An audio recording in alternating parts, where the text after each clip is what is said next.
So, for those who are new to the Pulitzer Center, we are an organization that champions the power of stories to make complex issues relevant and inspire action. This is our mission. We work with journalists around the world that are telling stories addressing some of the most critical issues of our time. These journalists are engaging with focus areas such as global health, climate and environment, human rights, peace and conflict, and information and artificial intelligence. So, on our Pulitzer Center website, you will be able to find free, accessible reporting on all of these issues from all over the world.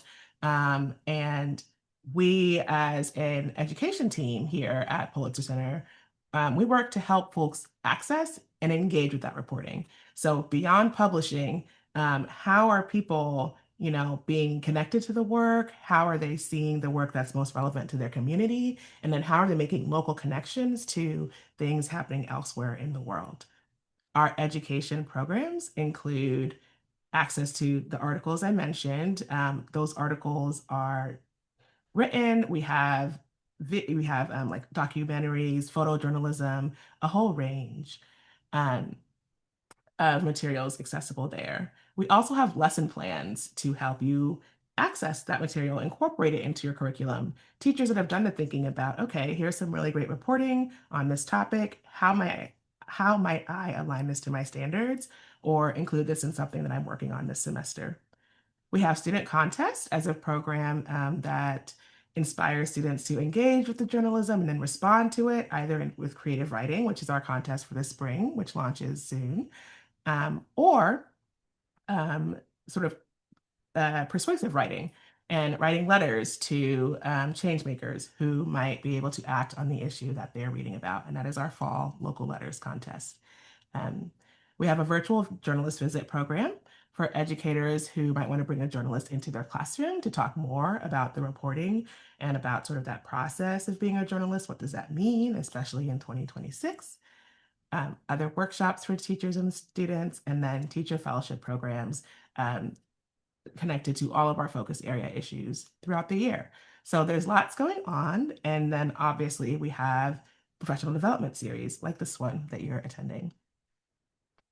As a team, we do this work because we believe that by connecting students and teachers with underreported global news stories and the journalists who cover them, we are helping to strengthen critical thinking, media literacy, communication, and connection in the classroom. We want students to feel informed about the world around them, to cultivate empathy for themselves and one another, and to be able to take action on issues that matter to them. And hopefully, you see that arc here in the work we're doing together today. So this Defining Democracy series is a part of our 1619 education programming. The Pulitzer Center has been an education partner for the 1619 project since it launched in 2019. That's meant resources, lesson plans, networks connecting educators who are utilizing this material with one another, and professional development like this one to help people better access the tools and think about them in creative ways. Specifically, this series is framed around America 250, which I'm sure has come up in school this year for you already, right? We are celebrating this semi-quincentennial, but in a way that's going beyond a, sort of surface level celebration and really interrogating what the state of democracy might be is in our country today, our history, and how we think about and talk about America's founding. This is work that we're not just doing this year. This is work we've done, like I said, with 1619 since its founding, and especially in the last year when we worked specifically with 6 impact grantees who were thinking about defining democracy last summer. So in our upcoming sessions, and we have a June event and a September event, you will hear from our 2025 impact grantees about the work that they did to help people engage with these themes of democracy in their communities.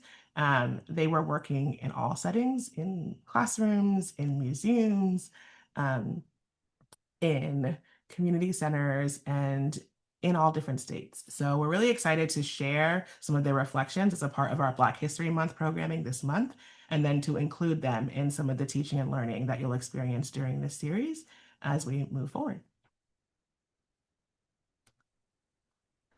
This is different than some of the series we've done in the past because this is a quarterly series. So before we've kind of done a lot of trainings in one weekend or, maybe every 2 weeks coming together. Um, this is spread out over the course of the year because we want to give people time to really digest the work that we're doing together, think about how they can put it into action, and then come back together and build on that learning. We're really excited to see what that looks like, what this continued engagement with the same theme can bring up for one another, and how that allows you to also invite people into the fold as we move along. So, this session, happening on President's Day, we're thinking about interrogating America's origin stories, the sort of myths we tell ourselves about the nation's founding, and how doing this work as educators is extremely instrumental in how we're then sharing it with students and teaching students about the nation's history. So that's kind of our financial framing. It's happening on President's Day. It's happening during Black History Month, very connected to different conversations you might already be having in your school environment right now.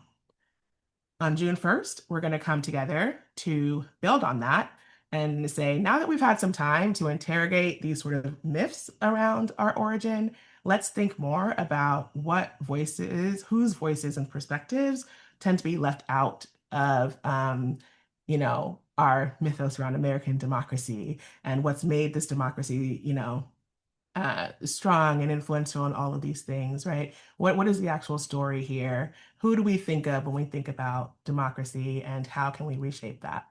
That conversation is happening, ahead of Juneteenth and of course ahead of 4th of July. So trying to give you all some time, maybe it's the end of the school year, you have a few more weeks, you have more flexibility in what you're doing in your curriculum then, to be able to incorporate those themes and really speak to um, the upcoming America 250 celebration in an informed and intentional way. And then our final event, Defending Democracy, is taking place the week of Constitution Day. So that is a day or a week when a lot of history teachers, especially, will be talking about the Constitution, will be teaching about, how it's formed and what's included in there. And we think that that will be a really cool time to engage with this idea of like, what does it mean when someone says they're defending the Constitution? What does that look like? What has that looked like? Who has done that work and whose work often goes unacknowledged? So this series is happening in 3 parts. We hope each part feels very connected to the work that you're already doing in your schools and communities, and that after each part, you're able to give us feedback to keep improving. Throughout the series, we'll be kind of anchored with these same objectives. We are considering the role of journalism and news media in kind of shaping our understanding of both history and democracy. We're engaging with 1619 Project resources related to this theme of American democracy. We're looking at curricular resources and strategies, different models for utilizing these materials so that we can implement them into our own work. And we're working to develop those ideas, be creative about what this can look like in our own classes and communities. All right, I'm going to